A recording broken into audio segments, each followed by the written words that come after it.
Dear colleagues, ladies and gentlemen, dear friends, in moments like this, where time is short, yet our hearts are full, words often fall short.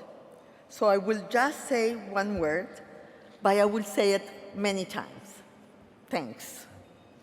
Thanks, first of all, to the UN Foundation for conceding us this amazing UN Heroes Award, an award that means so much to all of us who have been involved in the negotiations and the implementation of the Istanbul agreements. Thanks to the Secretary General, Antonio Guterres. This was his initiative, his idea, his design, and he has given us his full and unrelenting support in all the negotiations. The Secretary General has always been there in the hour of need, and his hope and perseverance have been an inspiration. I also want to thank Martin Griffith and his team. I am very sorry Martin could not be here with us today.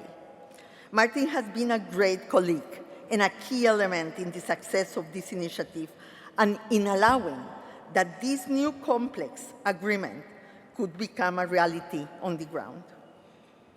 I want to give a special thanks to Turkey, who has been our greatest ally and wonderful host, and to all the partners in the European Union, in the US, the UK, and other countries who have always received us with an open mind and a ready hand. A profound thank you to the private sector across the entire supply chain, the insurers, the banks, the fertilizer companies, the food companies, the ports, the import-export agencies, the traders. I really mean the entire supply chain, who have engaged with us extensively and in detail.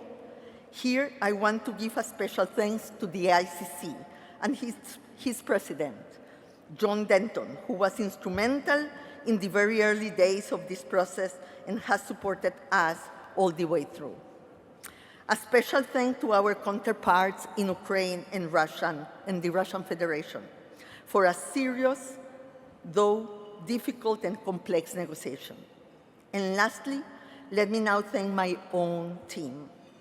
Richard Wilcox, Taona Kuo, Rositza Todorova, Sangram Brain, Felipe Morgado, Howard Wachtel, that is here with us, thank you, Hori, and Norris Lisa Doyen. My team has worked with a sense of duty, passion, and purpose, which are really commendable.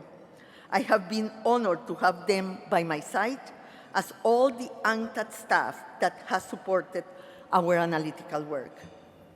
In closing, allow me to dedicate this award to the men and women who are working today in the front lines of humanitarian action.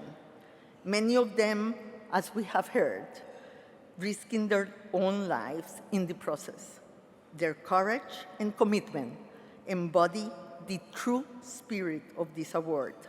And to me, they are still the greatest heroes. Thank you.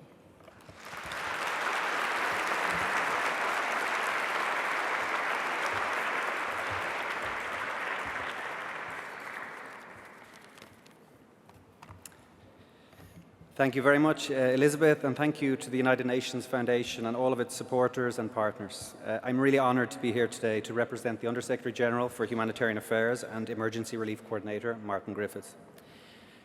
As many of you know, Martin is one of the most challenging and unpredictable jobs in the United Nations. He had hoped to be here this evening, but was asked to travel in connection with the situation in the Middle East. He has asked me to convey his deep thanks for this award. It's appropriate maybe that he's been called away because the sort of work you're honouring him for tonight doesn't stop. The Black Sea Initiative was made possible thanks to the vision of our UN leadership, and in particular the Secretary General, Rebeca, and of course Martin himself. Turkey's support was crucial throughout, as Rebeca has said. The initiative's negotiation and implementation also depended on a huge effort behind the scenes, with political, diplomatic and technical expertise drawn from across the UN system and beyond. Over a 12-month period, it enabled the safe export of close to 33 million metric tons of grain and foodstuffs aboard more than 1,000 vessels.